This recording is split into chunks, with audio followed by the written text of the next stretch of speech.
Фондация Ресурсен център Билитис. По наша инициатива това събитие се случва за 9-ти път вече и само по себе си това е успех.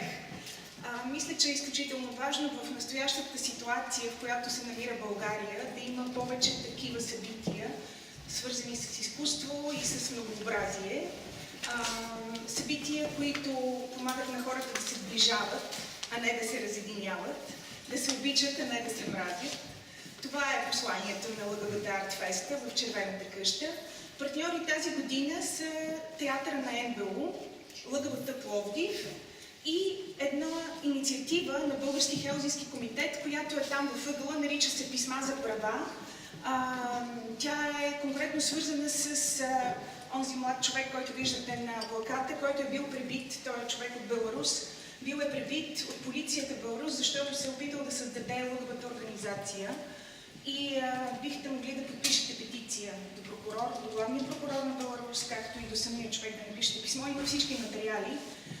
Защо включихме това нещо? Адски важно е подобни арт-прояви да имат и някаква известна доза активизъм. Защото самия факт, че тук има толкова много ЛГБТ хора на едно място, създава някакъв потенциал да направим нещо за промяна на ситуацията в България към по-добро и не само в България. Ситуацията в света да се промени към по-добро, към... Всъщност, какво означава по-добро? Това са едни такива спорни понятия. Бихме казали да се подобри към повече справедливост и към повече свобода в обществото. Това са, може би, по-точните понятия. Радвам се, че залата е пълна. Сега ще дам думата на Кристияна Данева, която е основният организатор от страна на Билитис на Артфеста. Тя ще говори повече за програмата, за авторите и самите автори ще имат възможност да представят творбите си. Добър вечер на всички и добре дошли на 9-ти ЛГБТ Артфест. Свали маската. Държи маската. Темата на тази годишния фестивал Take off the mask.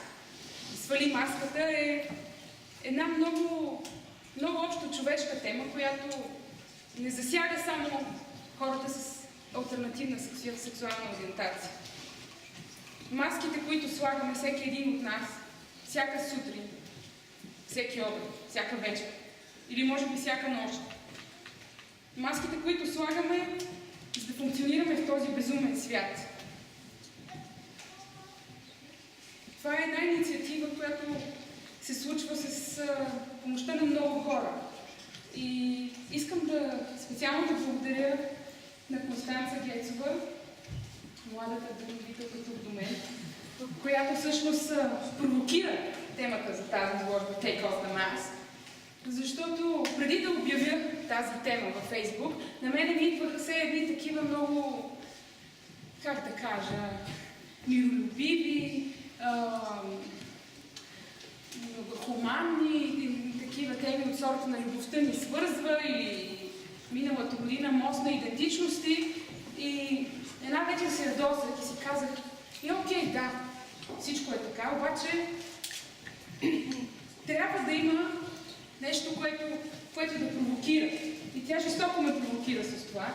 Тя провокира изложбата, провокира фестивала, провокира и мен да създам и аз част от тази арт-инсталация там в ъгъла, светлинна инсталация.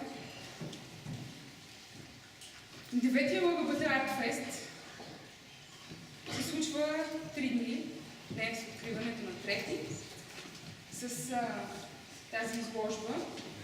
Изложба картини, илюстрации, светлинни инсталации, арт инсталации, перформанс, които всички бяха провокирани от тази тема. Участниците във фестивала не са само ЛГБТ творци, защото това е една кауза, това е едно послание, което строи навсякъде. И какъв е смисъла да има такъв ЛГБТ Артфест, питаха мен разни хора и въобще, защо трябва да има ЛГБТ Артфест? Може ли той просто да е Артфест? Не са ли всички хора творци? Трябва ли да се делят на ЛГБТ или не? Според мен не трябва трябва, но докато бидем слагани в разни кутийки, докато хората не знаят какво значи това ЛГБТ, може би трябва да има. И това е пространство за всички хора. Защото, както казах, участниците в феста не са само ЛГБТ. Ние всички сме хора. Всички сме хора с нашите различни идентичности. Нашите маски, нашите идентичности, дали те излизат под формата на качини, на светлина, на движение, на ритъм. Това сме ние. Много се радвам, че има толкова много хора тук. Тази вечер ни предстоят доста интересни неща. Имаме някои изненади за вас. След като приключи всичко тук, в 9 часа долу в червена зала ще има Playback Reloaded, импротеатър, благодарение на Тони Петрова и Сибила Серафим и учебния театър на Нов български. Утре в 7 часа, отново в червена зала, ще има театрален спектакъл, хоровод, след което късометражно кино. И петък, последния ден, от 7 часа отново в червена зала, ще има танцов театър, Ласиво. И след това в 8 часа, тук отново в тази зала, ще има арт workshop. Разкри цветовете си, който ще водя аз. Там ще се опитаме да свалим маските си, използвайки ритъм, цвят, въображение и забавление, разбира се. Искам да благодаря специално на Стефан Василев, той е тук някъде, не го виждам, защото ни е пренрежено, който направи прекрасния постер и тези прекрасни фотографии, фотографски изложба. 9 известни личности, които подкрепиха каузата. Това е проект по идея на Констанца и някои от тези хора ще дойдат и очакваме тази вечер. Това са хетеросексуални личности, известни с различни неща.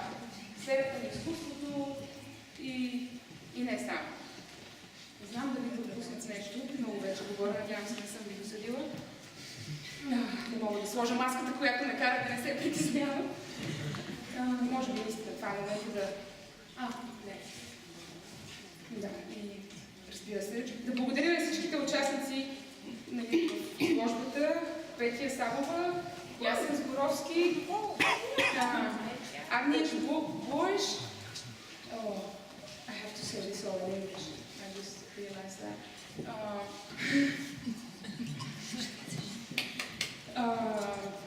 И на БХК, там, както разбрахте, има един ъгъл, в който може да подпишете петиция. И на себе си.